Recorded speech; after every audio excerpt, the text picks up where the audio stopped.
Welcome. If you're looking to disable those annoying notifications for outgoing and ongoing calls on the X app on your Android device, you've come to the right place. These persistent alerts can be distracting, but turning them off is quick and straightforward.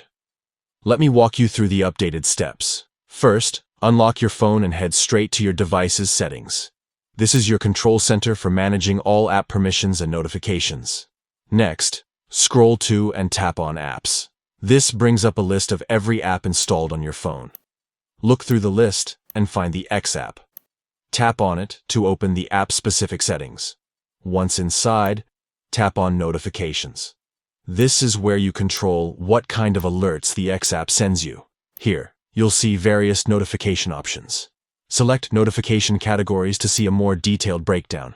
Now, look for the category labeled Outgoing/Ongoing calls. This setting controls notifications related to calls you make or have in progress via the X app.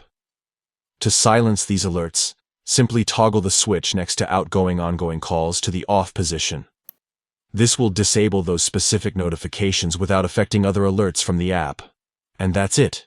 You've successfully stopped those call notifications from popping up while still keeping the rest of your app notifications intact if you want. If you ever want the notifications back, just follow these exact same steps and toggle the switch on again. Disabling these notification categories on your Android device helps keep interruptions at bay, allowing you to enjoy the X app when you want, free from constant call alerts. Thanks for tuning in.